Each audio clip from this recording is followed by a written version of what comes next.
Welcome to Crumpets and Kerosene Reloaded. Join some of the cast as we talk about Episode 2, Lunch with Beth. And we're going to start with a couple of questions that we're going to have for the cast and for the Dungeon Master. So we'll start with question 1, and we'll start with everybody roll D20. I got this many. Oh, wait. 9. 15. 4.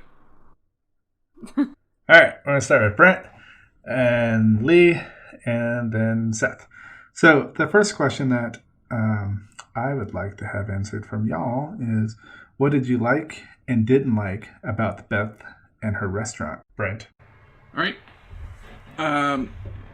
So I liked the fact that when we walked in, it, like the way you described it and stuff, felt like a diner, like a dive. Yeah. What I didn't like was the way that the food was described, because it looked really gross in my mind, and then it kind of like got all over the place, and on my jacket. So like the food, I was just thinking, oh, what's the worst possible thing that you can get delivered to you, and then just have that weird, like, it squirts and it has weird names and stuff like that. So I wasn't expecting y'all to like jump in and let me get some food. And so, yeah, Lee, what do you think? Well, I wasn't there, so I'm gonna speak purely from like a listener experience. But I do like I like the idea of like a starting zone like that. I like the idea of like the bartender and kind of like how you gave it a twist. Usually, you go to a bar in a or a tavern in a RPG game, and you go pick up quests from the bartender. And so this is a little different, but that same idea, and I really like that. Sorry. Yeah. I don't, it's not necessarily a dislike, but I definitely like am more used to, I guess, like a more of a description on like the initial entry of a place. Like we kind of explored it as we went and found out stuff like that, but I always like that good block text of a description. Yeah. So the description of going inside was, I was trying to figure out how I wanted the diner to be. To be honest, I just got done watching, Guy and his Dip Dive and Diners episode, and I was like, man, that'd be hilarious if they started off like in a place like that. And yeah, I could have been more descriptive on more of the diner setup, but in saying that, we also had one guy outside too, so I had to. That's true. There's a lot going on. Yeah. So, as a NPC, what did you feel about your experience running into the guys at the diner? Oh, because I did voice Beth. Yeah, I mean, seemed like a pretty typical D&D interaction. It's some gruff guys. Just like causing trouble, it felt like. Yeah. Right. But I mean, that's pretty much what I expected to happen. So yeah. It was fun, though. Yeah, you nailed it. All right, Seth. So I remember we did a version of this scene a long time ago that included a lot more NPCs and like other characters that were playing the game but weren't PC, right? Well, they weren't us, but they were, people in the real world that were also in the game with us. And I liked those interactions a lot. We had to redo that whole scene at some point. But that was a lot of fun. Helps if you don't push record. That was a lot of fun. I mean, there was like some girl who self-immolated, which was hilarious. And there was, hilarious. And then there was, there was somebody who shot themselves at the table or something like that, and we looted their body, and you do in D&D, you just someone shot themselves, everyone's freaked out, and the rest of us are like, hey, what's in his bag? Yeah, or the exactly. twin assassins that that was that were kids. I still have their Psy in my inventory. Yeah, and we redid the scene, that scenario a few times. We recorded separately before we actually came together as a group. And I was like, oh man, we have to redo this whole thing because we had new players join. And I was like, why not? I don't want to run through that same scenario, but I want to give, the players, the ones that have done it, like the feel that it's new to them as well. And so just to give you an idea, I wanted to not just be that same old broken record, which I appreciate, but redoing that same I would scene. I would definitely like to see in the future, I think I'd like to see that dynamic with like people who are also playing the game but are NPCs. So there's that real world dynamic. You know what I mean? Like they're or people like people who get dropped into the world like we did, who have no idea what's going on, but we do, and we know that like, oh, don't do that. Oh, you're gonna regret that. Oh, don't worry. I have since we started doing this, I have a list of people that are going to be one-shot NPCs or one-liners or I have a lot of different things to pick from. So that'll definitely be down the road as well. I miss looting people. And give me your shit. Yeah. And the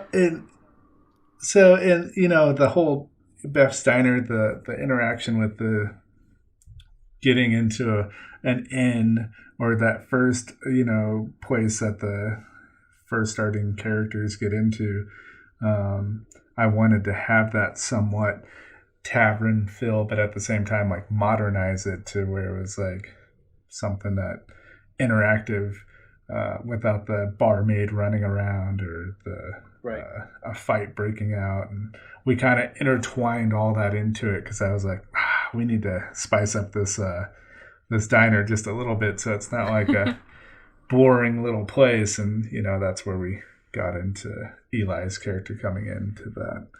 So for our next question, do you have any questions about the diner for me? Anybody? Right? Can you get a cup of Joe? Yeah. So the funny part is, and we'll put this probably in the outtakes because I still have that interaction that they did with Joe, and it was the person in the back of the diner that they're just bleeding, and that was a cup of Joe. When things are taken literally, it's so much fun. Yeah. Yep. So what about you, Lee? Being an NPC during that scenario or as a listener, do you have any questions? My main question is whether or not Beth is an NPC or is she a player? Well, that's what I was going to talk to you about. I was going to say, I don't, like, if that's spoilers or anything, you can say. Well, no, that's a discussion that we'll talk about it offline, and then down the road, Beth might be an NPC or she might be a playable character down the road. No one's really examined her because every time they look at her, she's horrific, and so no one noticed if she has an MFD, which is the multifunctional device that the bracer, as I call it, that everybody wears, and that's. No one was looking for that. So, what about you, Seth? I think in my head, I'm picturing I guess I would like to see a layout of the diner at some point, like a visual representation as a player, right? Because sometimes when we're playing, I mean, perception checks only go so far, and descriptions only go so far, and that's why sometimes it's nice to have maps. We've all played D&D games where you have a map in front of you that shows you stuff, or like Fog of War is on or something, and you have to figure things out. But I'm picturing a diner in my head that I went to as a kid, which is part of the fun of fiction, is that you get to fill in those gaps yourself. But I want to know what the diner looks like on the inside. Yeah. Where's the dirt and grime? What color are the countertops? I want that fill. Yeah. So I am not the artist folks. So you heard it right here from one of the players. They would like some fan art of what Beth's Diner could look like. But I will start to use some maps and stuff from D&D, from Roll20, once I can find some good ones. And I originally wanted to use maps and stuff, but then I thought that would take away from us really playing, because maps should only really be used for combat situations, is what I've learned. But you're right, there should be more, or I should plan out the buildings a little bit more so I can describe a little bit more detail. So I'll do that from now on, give you a little bit more description of like the general area and of buildings that actually sorry for picking you apart. I mean, so let's take him out back of the shed. No, that's good. It's extra stuff. Just threw him under the bus. You just stopped sucking so much. I mean, I mean, that's why I was like, oh, he's starting to look around at the ceiling. I'm just gonna have this giant wad of weird, sack just hanging from the side. Because I was playing Borderlands earlier when we were before we started recording, and I was like, man, what is one of the giant bug sacks? That's crazy. I'm like, I'm gonna use that in the game, and so that's where I got the idea for the giant. That's a hornet's nest, by the way, but you guys didn't go and poke it or anything. Glad they didn't. Beware that something would have happened if you messed with it. So we're going to move on to the next question. So you guys moved over to the Nuts and Bolts shop, which originally I did not. I was just going to have this as the general goods store, and it still is, but it wasn't going to be a big part or be able to give you quests. But I fell in love with the NPCs before they even left Beth's Diner, and I was like, oh, I gotta have these guys and way more. So, well, before we switch over to the Nuts and Bolts, what do you think about the interactions within Beth's Diner with the extra NPCs and the fight scene? I thought it was entertaining. Each character kind of had their own little flavor already. They weren't just generic.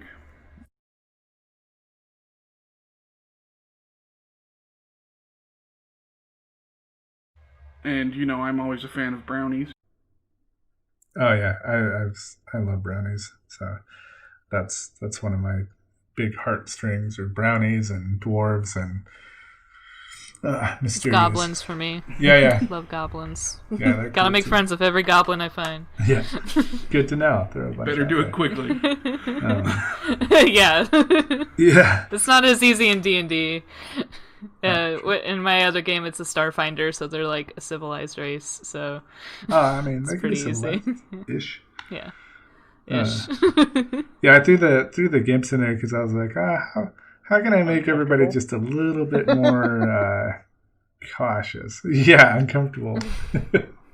I was like, oh, let's see how they handle that. No, you guys did great. I mean, Eli, like a champ, did typical Eli stuff, and Donnie did really good on handling the situation. Yeah. And you too, Lee, with the Beth character, because I was, you just joined and you're like, I'm doing what? There's Kemps in the game too? What the hell's going on? Yeah, I never played the Borderlands game, so I just kind of assumed that was part of it. I was just like, I don't know. Oh, yeah. No, there's no Is there lots of gimps in there? I'm not really sure. No, there's no gimps in Borderlands, and I'm trying to... There is... What movie? So that's just a Kelly thing, huh? Yeah, I was watching a movie, and I was like, that's hilarious, because that scene where he's sitting there, like, trying to drink the soda through the mask, and he's, his tongue in the straw, and he can't get to it. It was, like... What movie was that? I don't know. It's from the 90s. It was a comedy. So it's like, that's hilarious. So, yeah. But okay, we'll move over to the Nuts and Bolts. So, Brent, what did you like and dislike about the Nuts and Bolts shop? I feel like we have less of a idea what's actually in the Nuts and Bolts than you think we do. Yeah. Nuts and bolts, that's what's there. Yeah, exactly. That's like every time we're asking, like, we got nuts and we got bolts. Yeah. I guess I could put more I was trying to build a list of stuff there, and again, it's like your guys' start area, and so I think down the line, I'll I'll add some other stuff that you can purchase from there. That's more just like the NPC interactive place that I was like, oh yeah, that's what I want it to be. No, there's other shops that they can go and purchase random stuff for. And I like that Smite, right? That's his name. Yeah. Is the bookkeeper. Yeah. I was like, yeah, I'll have the big guy do all the writing and stuff, and so like, he just kind of like groans around and does whatever Fringin wants him to do. So, yeah, so I'll add more description. The more you guys interact with the shop, he'll tell you more about what's in it and stuff. What about you, Lee? You weren't there, but as a perspective of a listener.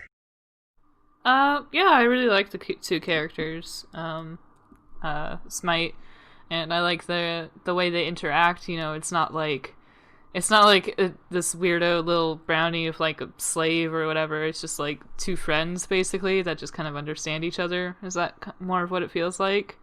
And so even though like nobody else can understand Smite, like the brownie knows what's going on. So, and I like their interactions so far. So, the shop, we just haven't really. I think it's more about the characters at this point right now. So, the shop is fine. Yeah, definitely. I definitely wanted to make the NPCs more like a main portion of the campaign and stuff, and then have them more interactive and be funny at the same time. But down the road, they'll play a crucial role in your guys' activities and stuff. I was thinking. What about you, Seth? So, I think we made not so much a mistake, but I think there's a lesson to be learned in not. We haven't been asking enough questions, I think, of NPCs. We're not like I think we're so caught up in the novelty of the world at this point that we're forgetting to like. I know I am at least forgetting to play D&D. Like, ask questions like, what's going on here? Like, hey, what do you got behind there? Like, what kind of person are we looking at? Or like, like I feel like Nuts and Bolts could be and will be, I think, much more dynamic, and I think that's kind of a judgment on us as players. I think that instead of kicking the shit out of the DM on this one, I'm kicking the shit out of us. Well, part of it also on that one is that I'm playing Jason in a way that like you would as you're loading up a video game. Like, you're not really paying very attention non-committal to the world around you. You're just kind of going and trying to figure out the mechanics. I think that's the stuff. interesting dynamic of this too, is that like in the first couple first hour of playing any video game, you're trying to figure out where you can find guns and who you can kill.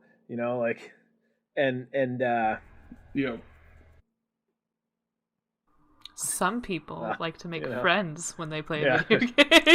I don't know what game you're playing. And talk to NPCs and learn about the world. That's why you're the one with the book. Well, it's a good thing you're with us now. Nerd. Oh. Yeah. Spoiler. Hey, that's not in yet. Yeah, so I think like as far as Nuts and Bolts goes, I think it's not as fleshed out as I think it will be in the future, but I think that's on us as players. But then again, growth is the point, right? I mean, that's what we want. We want to grow. Yeah. I think it definitely like matches, like you were saying, like it just goes along with the theme of like you guys are playing a video game, and so you're not like talking as much because like you just don't really do that when you're first in a game until you know things better, and you're not like you're just kind of figuring out the mechanics. It definitely makes sense that and we can kind of transition into more interaction. Yeah, and it's kind of my fault because I Brent knows a lot of my DMing styles, and usually when there's an NPC that's really interactive with the group, he knows more and is more willing to give more information, and I just assumed that everybody would ask people for their gamer tags or phone numbers, whatever, to add to your cell phones that you have in your pockets. Because like pretty much any major person that interacts with you guys a lot or gives you quests and stuff, they're probably going to be able to give you a gamer tag or phone number and then use those assets like as you're traveling around and doing stuff. And I forget, you know, that not everybody's played with me in a lot of games and stuff to, you know that trait about me and I'm definitely going to make an effort to ask more questions. Start interacting a little bit. Yeah, because Jason's I'll tell you what sure you need this to. Is a video game. Yeah. This episode we find out that Eli bites the dust at the end. The one where Eli dies. So he's the only one. Yeah, he's the only one that knows that stuff goes really south when you die, and so that'll be at the next episode. You'll learn what happened about Eli. But back in the nuts and bolt shop, so what did you think about the Repo Depot station?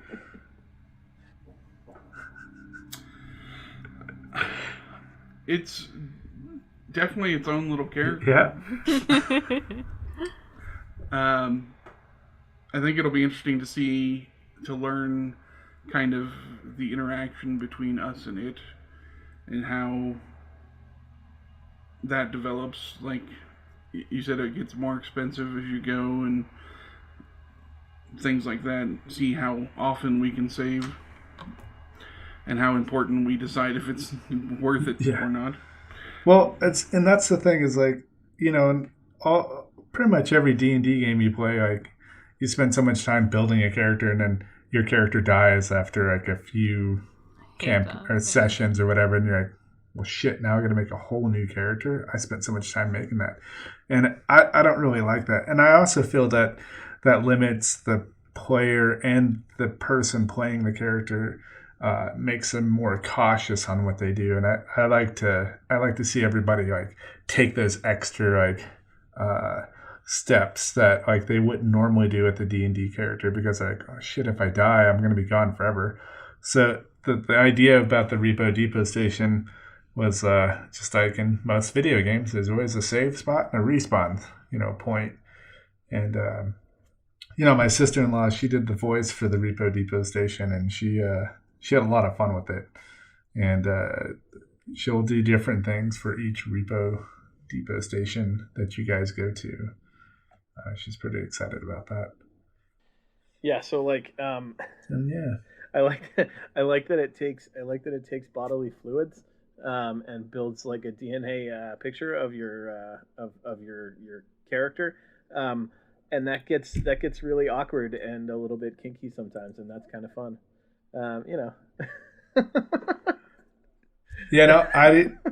I didn't think about that when I was searching for someone to play the voice of the Repo Depot station.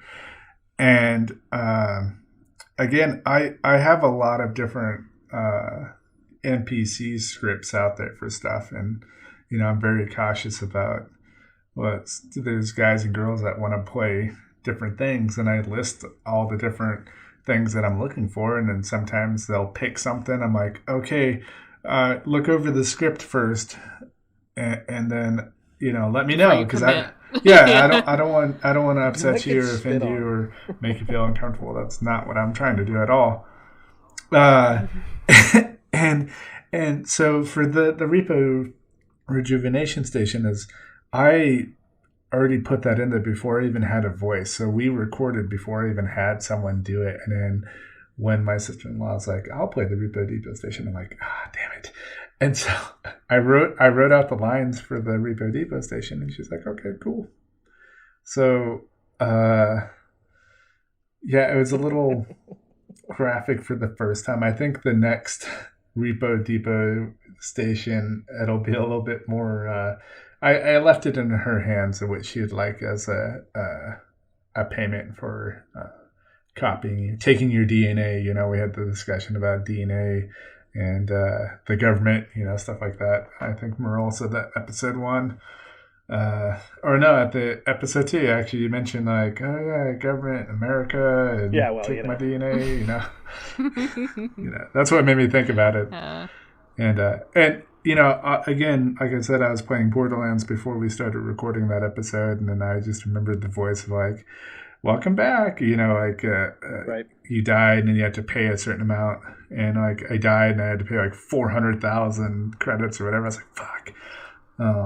But I wanted. Well, I think that's actually a pretty balanced way to handle death, because it's like you said, you don't want like people like being too scared to take actions in games, but you also don't want people doing like a bunch of stupid stuff. And so they still have to pay for it. There is a consequence. You had to pay for it, and also you go back to your level. So yeah, and I got that from the Call of Cthulhu is what got me into using the insanity table, and I was like, okay, but if I didn't put something like that in there, then everybody would they just go in and they wouldn't care if they died. And I was like, okay, how can I make them so not really affecting their character until like way later?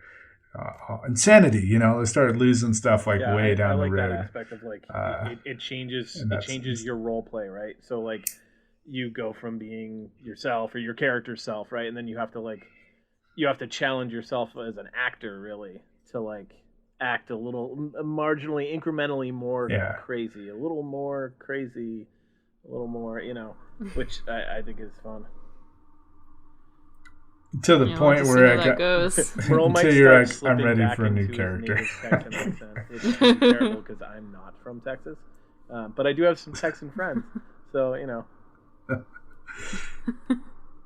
Yeah, and that's the thing is like I get a lot of people that want to do NPCs and like we said in the last one, you guys will find like CDs and stuff to give you missions and stuff, and they're like, oh, I can do a really good British accent, or I can really do an Irish accent. And I'm like, are you Irish? And they're like, no. I'm like, okay, that's cool, man. Well. I have people from Ireland that are going to do it. I don't want to, this is an international podcast because we live all over the world, but we also get that pool of people from the actual countries, and so Texas is not its own country yet. So I mean, you guys want to play? Time, they tried that.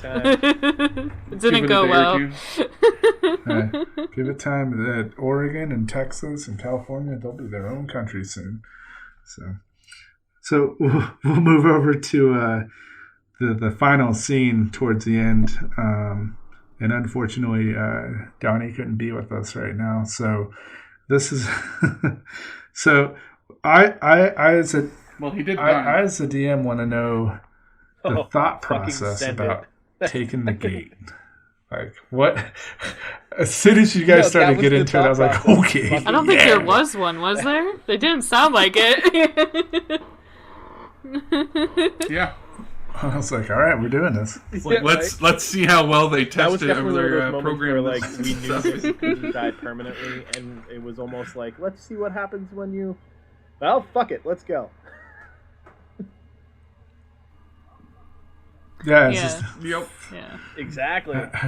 I mean, that's what you do in like a Borderlands. Yeah, you try to plow through the gate. I mean, like that, you would have been. Everyone would have been so scared of their character dying. But like we just talked about, because we have this added dynamic, it was kind of like, well, let's see if we can blow something up, maybe ourselves. Yeah, and that's the beauty of it. And a lot of people have mentioned that end scene with the very end of the podcast is they loved it. The fact that the characters took that extra step to just go all out and just take on the scenario and then not think about the consequences. And unfortunately, the consequences Donnie Eli he was always going to be the didn't first make it out of the car in time. And and that's the. I feel like Merle and Jason were ready for that already. And that's the funny part is he didn't. Donnie plays his character true, and he's truthful about his dice rolls, and that poor Eli can't roll to save his life, obviously. And, literally. And it just played into the episode. Like, we didn't script any of this. This is all like, that's all the rolls were all him. I was expecting everybody to make it. The gate gets smashed. Like, the car was going to be destroyed no matter what. But I mean, it was going to breach the wall. But with the way that, again, I let the characters, describe how they're going to do stuff, and then the consequences come out of that outcome. And his dice rolls basically led it to the car rolling before it got to the gate, and I definitely pictured the final fight scene from Wanted. That movie with Angelina Jolie and Morgan Freeman, where he takes the dump truck and he smashes it through the wall. All right, yeah, that's what we're gonna do right now. All right, except we don't have rats and bombs. Yeah, and I was sitting there like, oh man, how am I gonna end this? And then you guys, we'll just check the car through the gate, and I was like, fucking awesome. All right, I got it. And then when Eli rolled a 4 or 6, I believe, to make his jumps out of the car, I was like, classic. And I laughed so hard I had to mute my thing. I was laughing so hard I was like, okay, here's how it went down. And you'll have to see episode 3 to figure out what happened to Eli. And that's where we're going to end. Well, unless anybody else has anything else about episode 2 they want to talk about. No, I'm solid. Nope. All right. Cool. Well, that ends episode 2 of Reloaded. Thanks for joining us on Crumpets and Kerosene Reloaded. Keep on listening to find out what happens to our gamers in the next episode of Crumpets and Kerosene. Also, don't forget to subscribe, download, and write us a review. You can find us on Apple Podcasts, Google Podcasts, Spotify, Pandora, Stitcher, Deezer, CastBox, Chrome Mobile, and Pocket Cast. Follow us on our social medias. For Twitter, we have @Crumpet_time. Instagram is @CrumpetsandKerosene. Facebook is just Crumpets and Kerosene. And our YouTube, Crumpets and Kerosene. Email us at crumpetsandkerosene@gmail.com. For our cast, you can find our DM, Kelly Williams, on his Twitter at KW_Steel_Rain, or on his Instagram at Infantry_Kitchen, or on Facebook at Williams Kelly. Jason is played by Brent Marquis and is on Twitter at Brent Lee Marquis. Merle is played by Seth Nason and is on Twitter at Nason_the. Eli is played by Donnie Juronic and is on Twitter at The Raven Wrote. Amanda Lee Baldwin is on Twitter at Lemonseed05.